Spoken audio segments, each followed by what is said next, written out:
UKLO 1 year masters. No IELTS required up to 5 years visa. High visa success rate. మీరు ఎప్పుడు dubbing theatres కి వెళ్ళేవారు కాదా చిన్నప్పటి నుంచి?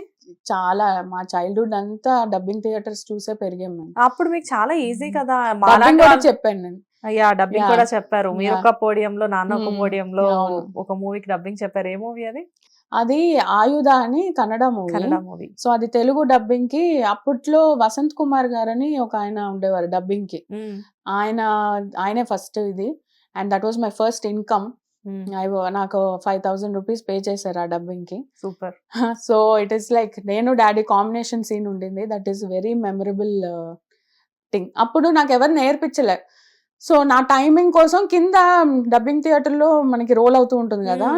సో ఆ టైంలో నేనే అనుకున్నాను, ఓకే కింద మనం ఇక్కడ 2-3 వచ్చే టైంకి ఈ డైలాగ్ స్టార్ట్ చేయాలి అని నేను చెప్పుకొని ఐ అనలైజ్డ్ ఇట్ అండ్ చెప్పాను అనమాట.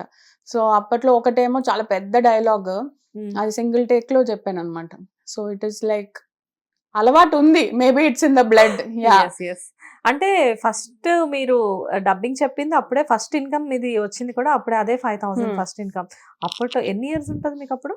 అప్పుడు నాకు I was in my 5th grade అనుకుంటాను, 5th standard అనుకుంటా. అప్పట్లోనే 5,000 సంపాదించారు. ఏం చేస్తారు ఆ మనీ మీరు? గుర్తులేదు, ఏదో షాపింగ్ చేస్తుంటాను బట్టలో ఏదో. అవునా? లేదంటే మమ్మీ ఏమైనా వేసిందో బ్యాంక్ లో, గుర్తులేదు. Okay.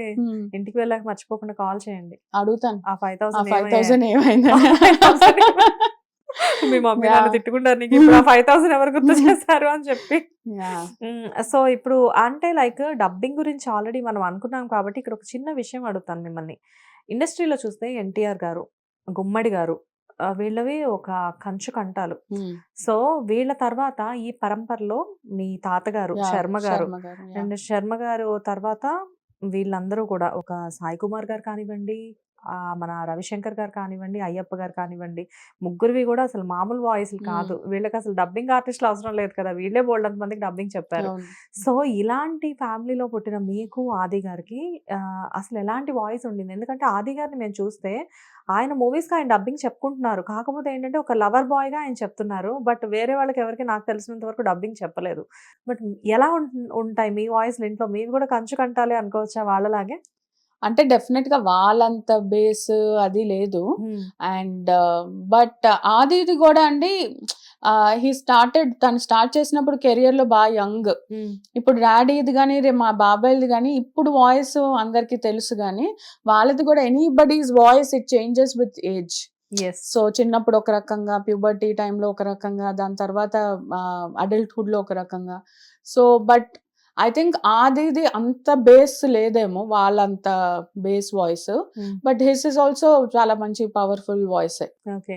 And what about you? Me voice ఎలా ఉంటుంది? అంటే ఇంట్లో మీరు వింటున్నారు కాబట్టి మీరే చెప్పాలి. నో అంటే నేను వింటున్నాను, నాకు తెలుస్తుంది. కాకపోతే నాన్న ఎప్పుడు మీ వాయిస్ ని లైక్, అంటే ఇంట్లో జనరల్ గా నాన్నల దగ్గర కూతుళ్ళు అరవడాలు ఇలాంటివి బాగా ఉంటాయి. ఇలాంటివి జరిగేటప్పుడు ఎప్పుడైనా నాన్న మీకు చెప్పారా, నువ్వు కూడా డబ్బింగ్ చెప్పు, డబ్బింగ్ ట్రై చెయ్యి, నీ వాయిస్ ఇలా ఉంది అలా ఉంది అని ఎప్పుడైనా సజెషన్స్ ఇచ్చారా?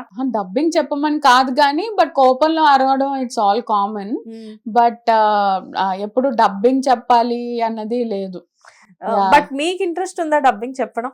నిజంగా లేదండి, నిజంగా. సో ఇట్ ఈస్ ఆల్మోస్ట్ ఎప్పుడు నేను చదువు, ఎప్పుడు కొంచెం స్టూడియస్ గా చదువు మీదే ఉండేది ధ్యాస. బట్ మీకు డబ్బింగ్ చెప్పడం ఇంట్రెస్ట్ ఉన్నా లేకపోయినా సాయి కుమార్ గారి డాటర్ నోటి వెంట ఒక మంచి డైలాగ్ ఇదంతా డైలాగ్ కోసం.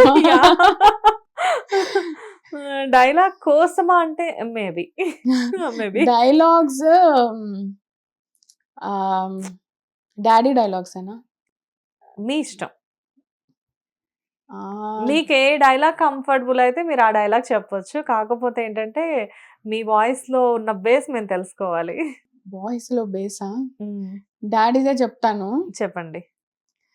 కనిపించే 3 సింహాలు నీతికి, న్యాయానికి, ధర్మానికి ప్రతిరూపాలైతే కనిపించని ఆ 4వ సింహమే రాయి పోలీస్. డాడీని తలుచుకోగానే గుర్తొచ్చే ఫస్ట్ డైలాగ్. సో అంటే నేను ఈ డైలాగ్ జనరల్ గా సాయి కుమార్ గారు అంటే, ఇప్పుడు చాలా మంది ఆర్టిస్టులు, ఇప్పుడు డబ్బింగ్ ఆర్టిస్టులు ఎంత మంది ఉన్నా కానీ సాయి కుమార్ గారికి ఉన్న రికగ్నైజేషన్ ఒక లెవెల్, వేరే లెవెల్ అది. ఎందుకంటే ఎవరైనా కానీ డబ్బింగ్ అనగానే ఫస్ట్ ఇదే డైలాగ్ చెప్తారు. అవును. సో డబ్బింగ్ ఎప్పుడైనా when it comes to dialogue delivery గానీ ఎప్పుడు నాన్నది ఒక చాప్టర్ కింద నేర్చుకుంటారు చాలా మంది. చాలా మంది. Yeah. నేను ముక్కా అవినాష్ అని చెప్పేసి జబర్దస్త్ అవునవును. ఆర్టిస్ట్ ఉంటారు. తను యాక్చువల్ గా డబ్బింగ్ అంటే తను ఏదైనా డైలాగ్ చెప్పాలి అంటే ఇదే డైలాగ్. అవును. సాయి కుమార్ గారిది అసలు భలే చెప్తాడు తను. అవును. అంటే సేమ్ యాజ్ టీజ్ గా ఎంత ప్రాక్టీస్ చేయాలో అనిపిస్తూ ఉంటది. అవును. అదొకటి. సినిమాలో కామెడీకి కూడా చాలా మంది పోలీస్ ఆఫీసర్స్ ఇప్పుడు అవును. చాలా చేస్తూ మంది ఉంటారు. చెప్తూ ఉంటారు పోలీస్ పోలీస్ అని అవును. చెప్పేసి చాలా బాగుంటుంది. ఎప్పుడైనా సాయి కుమార్ గారు ఇలాంటివి చూసినప్పుడు ఎలా ఫీల్ అవుతారు? అంటే డాడీది ఇప్పటికీ ఎప్పుడు నాకు ఒక డౌట్ ఏంటంటే అంతలా ఎలా గుర్తు పెట్టుకుంటావు అంటాను.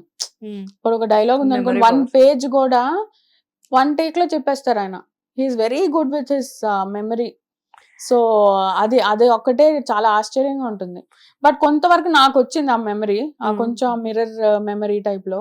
సో ఇప్పుడు నేను కూడా when it comes to my scripts or anything, ఇప్పుడు చాలా బ్రాండ్స్ చేస్తున్నాను. సో నేను మెమరైజ్ చేసేస్తున్నాను. బట్ మా డాడీది ఇంకో లెవెల్ అన్నమాట. అవునా? Okay. So he's very good అన్నమాట ఆ విషయంలో, ద మెమరీ పవర్ ఇవన్నీ. సో అప్పుడే నాకు అనిపిస్తుంది. అండ్ ఆ energy and to keep up that energy for this age. So ఆయనకి age is just a number అంతే. హీస్ అ ట్రూ ఎగ్జాంపుల్ దానికోసం. నేను బిగినింగ్ చెప్పాను ఆయనకి 60 అంటే నేనే కామెంట్ Yeah. చేశాను కింద అని. సార్ మీకు 60 సార్ అని చెప్పేసి అస్సలు అంటే ఏజ్ ఇస్ జస్ట్ నంబర్ అనేది మీ ఫ్యామిలీ వాళ్ళకి డెఫినెట్ గా అది suitable. Not about Sai Kumar గారు, ఈవెన్ మీ బ్రదర్ కైనా కానివ్వండి, అది డెఫినెట్ గా ఇట్ విల్ అప్లికబుల్. అండ్ అంటే అంత మెమరీ పవర్ ఉండడానికి కారణం సాయి కుమార్ గారు మంచి ఎడ్యుకేషన్ అయింది. అవును. కానీ ఒక ఫ్యామిలీలో ఆ రకంగా అంటే లైక్ శర్మ గారు ఎంత ఫేమస్ అయినప్పటికీ కూడా ఇన్కమ్ వైజ్ గా ఆయనది కొంచెం తక్కువే అనుకోవచ్చు. మంచి డబ్బింగ్ ఆర్టిస్ట్, ఆయన మంచి ఆర్టిస్ట్. కాకపోతే సాయి కుమార్ గారు వితౌట్, ఆయన కూడా కొన్ని ఇంటర్వ్యూస్ లో చెప్పారు అప్పట్లో, వితౌట్ సాయి కుమార్ గారు అసలు ఆ టైంలో మీ ఇల్లు గడవడమే చాలా కష్టంగా ఉండేదంట. ఈయన ఆఫీస్ అంటే కాలేజ్ కి వెళ్ళేటప్పుడు కూడా డబ్బింగ్ చెప్పి ఇంట్లో మనీ ఇచ్చి వెళ్ళేవారంట. అది నిజమేనా? అవునండి. ఓకే. ఒక ఫేజ్ లో కొంచెం అలా అయిందని డాడీ చెప్పడం, మాకు తన చైల్డ్హుడ్ మెమరీస్ అన్ని షేర్ చేసుకున్నప్పుడు హీ టోల్డ్ మీ. ఇప్పుడు అందరికి కూర్చోబెట్టి మా కజిన్స్ అంతా ఉన్నప్పుడు ఒక చిన్న ఇన్సిడెంట్ ఆయన చిన్నప్పుడు జరిగింది కానీ ఏదైనా చెప్తూ ఉంటారు. సో మేము ఎక్కడ అది we take it as motivation గా తీసుకొని టు వర్క్ హార్డ్. సో అలాంటప్పుడు చెప్పారు కొన్ని సర్కమ్స్టాన్సెస్ లో అలా వెళ్ళి నైట్ డబ్బింగ్ చెప్పి రావాల్సి వచ్చింది అని. బట్ దాని తర్వాత మాక్సిమం మాకేం తెలియనివ్వలే. ఏదైనా కష్టాలు ఉన్నా కూడా మేము వీవర్ పిల్లలకి తెలియకూడదు అనే పెంచారు. సో మాక్సిమం మిగతా కష్టాలు ఏది మాకు పెద్ద షేర్ చేసుకోలే, కానీ చిన్నప్పుడు ఇష్యూ కొన్ని చెప్పారు. సో హౌ ఫార్చునేట్, మేమెంత అదృష్టవంతులం వాళ్ళ చైల్డ్హుడ్ కి పోలిస్తే అని. ఇప్పుడు నేను మా పిల్లలకి అదే చెప్తాను, మా చిన్నప్పుడు ఇంత లేదు, మీకున్నంత ఫెసిలిటీస్. డెఫినెట్ గా అప్పుడు పేరెంట్స్ మనకి వాల్యూస్ తెలిసేలా పెంచారు. బట్ మనకి ఇప్పుడు అది చేత కావట్లేదు. మనం ఏంటంటే వీళ్ళకి మాక్సిమం కంఫర్టబుల్స్ ఇవ్వాలి, వీళ్ళని చాలా లగ్జరియస్ గా పెంచాలి అనేది మనం మన చిన్నప్పుడు కొత్త బట్టలు అంటే ఒక పండక్కి లేదంటే బర్త్డేస్ కి ఇలాంటి వాటికి. ఇప్పుడు క్యాజువల్ గానే బట్టలు. సో బయటకి వెళ్తే సింపుల్ గా బట్టలు కొనేస్తున్నాం చాలా. సో ఇంకొకటి, మనం హోటల్ కి వెళ్ళి రెస్టారెంట్ కి వెళ్ళి తినాలంటే ఒక ప్లాన్, మంత్లీ ఒకసారి తీసుకెళ్లేవారు చిన్నప్పుడు. అది కూడా చాలా మంత్లీ ఒకసారి కూడా. సో అది కూడా. బట్ మా డాడీ ఏంటంటే అది ఎప్పుడు కాంప్రమైజ్ అవ్వలే. చాలా బిజీగా ఉండేవారు మా చైల్డ్హుడ్ లో. సో ఊరికి వచ్చిన ప్రతిసారి మాకు ఒక హోటల్ ఉండేది చెన్నైలో, సవేరా అని. సో సవేరాలో రూఫ్ టాప్ లో ఒక రెస్టారెంట్. అక్కడ ఏముంటే ఇండియన్ మ్యూజిక్ ఇన్స్ట్రుమెంట్స్ అంతా ప్లే చేస్తూ లైవ్ బ్యాండ్ ఉండేది. సో అక్కడికి వెళ్ళడం, సో అది గుర్తుంటుంది నాకు. So monthly once or maximum ఇంకేదన్నా ఆ మంత్ లో బర్త్డేస్ ఉంటే వెళ్తాం. ఇప్పుడు స్విగ్గీలు వచ్చేసాయి, ఈటరీస్ వచ్చేసాయి. సో అలాగా ఎవ్రీ జనరేషన్ మనం చెప్పుకుంటూ వస్తాం కాబట్టి డాడీ చైల్డ్హుడ్ అని మాకు చెప్పేవారు.